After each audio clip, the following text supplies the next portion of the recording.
Assalamualaikum warahmatullahi wabarakatuh. Perkenalkan, kami dari kelompok 9.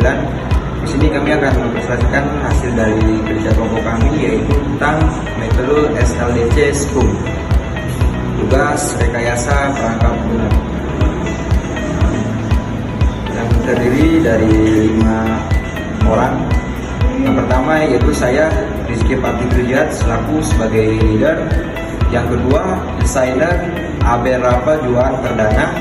Yang ketiga, security system Muhammad Kemal Ihsani Tangke. Yang keempat, implementator Nur Al Silva.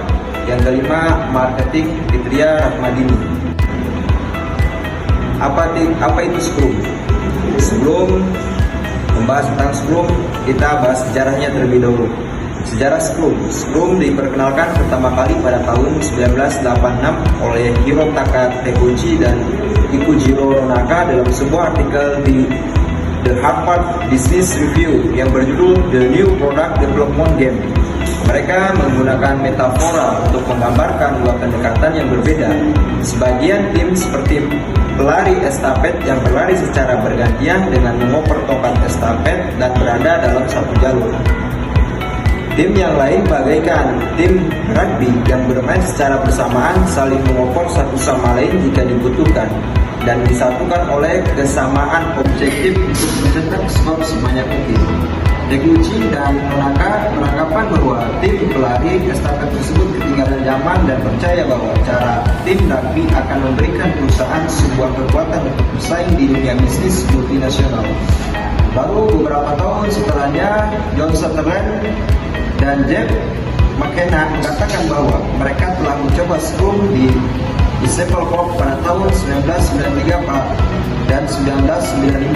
Dan Sugar dan Sutherland berkolaborasi dengan beberapa orang termasuk McKenna dan Commuters mempresentasikan sebuah paper di Oxford yang berjudul Scrum Development Process. Hasilnya, Scrum adalah pendekatan proses metode agil yang berfokus kepada pembagian kerja dalam suatu proyek menjadi bagian-bagian kecil yang akan dikerjakan pada suatu kurun waktu tertentu, sprint. Memang apa bedanya Scrum dengan model proses lainnya? Untuk membedakan, penjelasan dimulai dari peran yang ada di Scrum itu sendiri, yaitu product owner, Master, fasilitator untuk agile development, tim yang bertugas untuk memastikan langkah di Scrum menghasilkan nilai dan menjaga proses Scrum itu sendiri. Scrum Team, cross functional team yang terdiri dari beberapa skill, bukan didasarkan pada job title yang disesuaikan dengan kebutuhan pekerjaan. Dalam melakukan pekerjaan, Scrum membagi proyek menjadi beberapa sprint. Dari pola proses seperti ini, yaitu sprintnya planning, build, test, dan review. Menjadi incremental proses yang disebut sebagai sprint, yaitu yang tadi sprint 1, sprint 2, sprint 3 sampai dengan sprint 4, yaitu review. Setiap sprint akan menghasilkan potensial shippable product. Setiap sprint akan diberi waktu sekitar 1 sampai 3 minggu. Jangan sampai terlalu lama juga. Dalam perjalanannya, Scrum akan menggunakan 3 artefak. Artefak pertama, product backlog. Product backlog ialah daftar produk atau pekerjaan pada suatu proyek yang dijalankan secara garis besar dan berprioritas. Ya, produk backlog biasanya dibuat oleh product owner. Bentuk produk backlog bisa berupa technical nature atau user stories. Sebagai tipe pengguna, saya ingin beberapa goal, sehingga beberapa alasan atau manfaat, priority atau jenis prioritas, memperkirakan waktu yang dibutuhkan. Sebagai pembaca, saya ingin glosarium membantu saya memahami kata-kata yang tidak saya ketahui, sehingga saya dapat memahami cerita dengan lebih baik.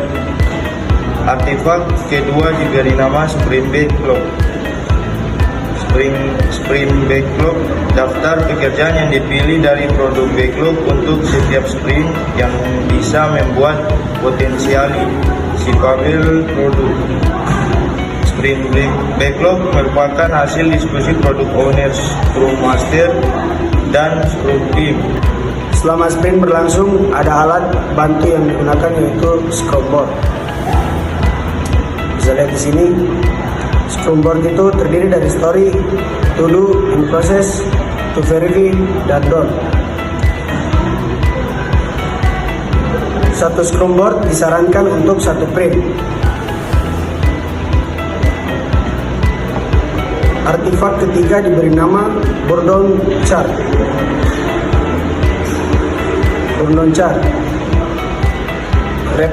representasi grafik yang menunjukkan hubungan antara sisa pekerjaan terhadap waktu. Selain artifak, ciri khas Scrum ada pada Scrum Ceremonies. Bisa lihat ada gambar di sini, sprint planning, daily Scrum, dan sprint review atau retrospective. Dilakukan sebelum sprint dijalankan. Poin mana dari produk backlog yang akan dikerjakan? Apa yang menjadi potensial sipet produk? Dilakukan harian selama sprint berlangsung untuk membicarakan apa yang akan dilakukan, apa yang sudah dilakukan, dan apa ada halangan apa pada sprint. Dilakukan pada akhir sprint untuk membicarakan hasil yang dicapai pada sprint, perbaikan pada sprint berikutnya, dan curhat setiap anggota.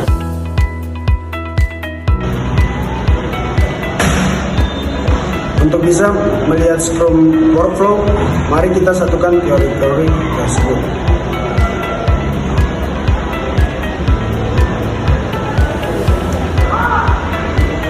Bisa lihat di sini, produk backlog, sprint planning, sprint backlog, sprint, dan potensial sipet produk. Face recognition security door berbasis Android sesuai dengan kelas RPL. Halaman depan mengenai desain produk, halaman tentang penggunaan dan cara kerjanya, halaman tentang informasi device yang dibutuhkan, halaman kemudahan dalam menggunakan face recognition, halaman tentang kelebihan face recognition, halaman where to find them.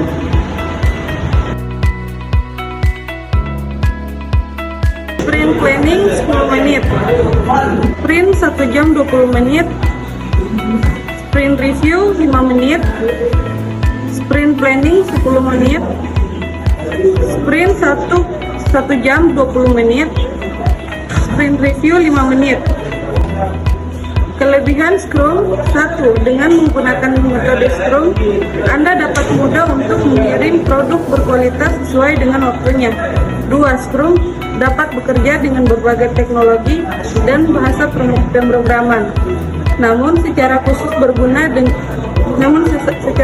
berguna untuk pengembangan proyek dengan teknologi web 2.0 ataupun media proyek baru lainnya.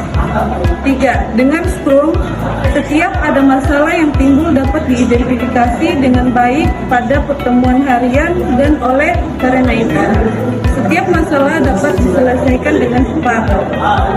4. Dengan adanya daily Scrum meeting, memungkinkan Scrum untuk mengukur produktivitas individu. Hal ini mengarah pada peningkatan produktivitas dari setiap anggota tim. Dengan adanya short sprint dan constant feedback, Scrum dapat dengan mudah mengatasi setiap perubahan yang terjadi. Seperti metodologi agile, pada umumnya Scrum merupakan metode iteratif yang membutuhkan feedback secara berkelanjutan dari user atau pengguna. 7. Dengan menggunakan Scrum, Anda dapat mengontrol dan memonitoring aktivitas peningkatan dan penurunan beban pekerjaan yang bisa terjadi kapan saja. Pada metode Scrum, pergerakan pengembangan cutting edge dapat dengan cepat dikodekan dan diuji.